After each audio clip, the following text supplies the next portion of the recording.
যোৱা বছৰ এটা বাতৰি বেংগলোৰ এখন প্ৰসিদ্ধ মহাবিদ্যালয়ত 4জন ছাত্ৰ ছাত্ৰীয়ে আত্মহত্যা কৰে।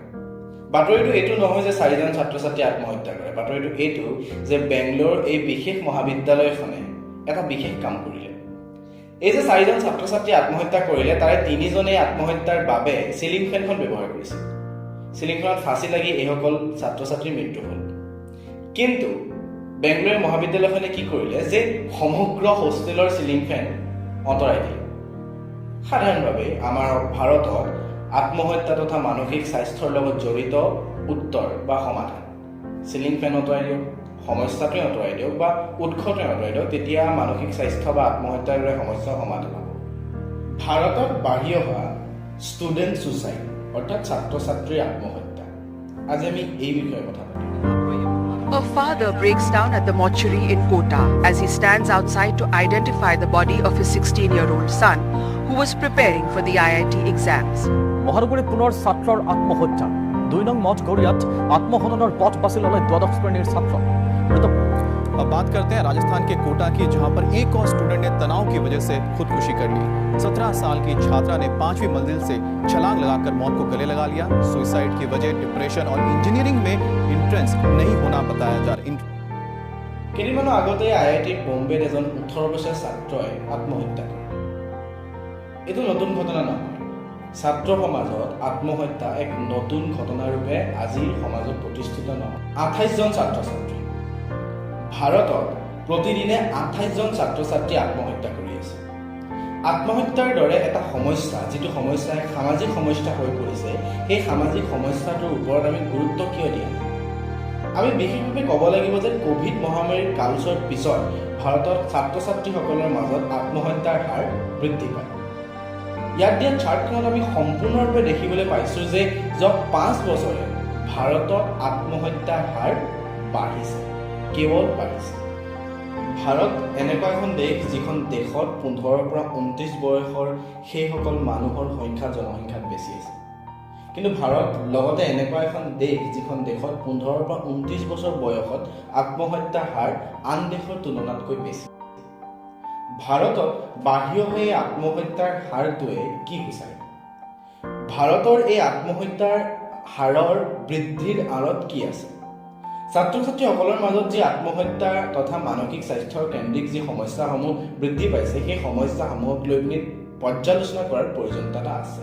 প্ৰতি বছৰে ভাৰতত ছাত্ৰ ছাত্ৰীসকলৰ মাজত যি আত্মহত্যাৰ হাৰ বৃদ্ধি পাইছে, অৰ্থাৎ ষ্টুডেণ্ট ছুচাইড ৰেটটো কিয় ভাৰতত বৃদ্ধি পাইছে, তাৰ আঁৰৰ কাৰণ কি? আচলতে ইয়াৰ আঁৰৰ কাৰণ বুলি ক'বলৈ গ'লে আমি 2-3টা মূল কাৰণক আমি ক'ব লাগিব। প্ৰথম কথাটো হৈছে যে ছাত্ৰ ছাত্ৰীসকলৰ মাজত বৃদ্ধি পোৱা মানসিক চাপ। আজি ভাৰতৰ শিক্ষা ব্যৱস্থাটো এক প্ৰতিযোগিতাৰ ক্ষেত্ৰ হৈ পৰিছে। শিক্ষাৰ যি জগতখন, সেই প্ৰতিযোগিতাৰ ক্ষেত্ৰ হৈ পৰাৰ বাবেই হয়তো ছাত্ৰ ছাত্ৰীয়ে অত্যাধিক বেছি মানসিক চাপ পাইছে। আজি এজন 4 বছৰীয়া শিশুৰ পৰা 18-19 বছৰীয়া এজন কিশোৰ কিশোৰীলৈকে টু বি গুড অৰ্থাৎ ভাল হোৱাৰ মানসিক চাপ আজি আছে। ভাৰতৰ সমাজত, ভাৰতৰ বিশেষকৈ ভাৰতৰ শিক্ষাৰ জগতখনত এইটো এটা মূল সমস্যা, যিটো সমস্যাই ছাত্ৰ ছাত্ৰীসকলৰ মাজত আত্মহত্যাৰ দৰে যি সমস্যা, সেই সমস্যাৰ সৃষ্টি কৰিছে। দ্বিতীয়টো কাৰণ হৈছে ছাত্ৰ ছাত্ৰীসকলৰ মাজত দেখা দিয়া নিজক সন্দেহ কৰাৰ প্ৰৱণতা। এই নিজক সন্দেহ কৰাৰ প্ৰৱণতাটো বৰ্তমান ভাৰতৰ কিশোৰ কিশোৰীসকলৰ মাজত সামাজিক মাধ্যমৰ বাবেই হওক বা অন্য কিছুমান কাৰণত বৃদ্ধি পাইছে।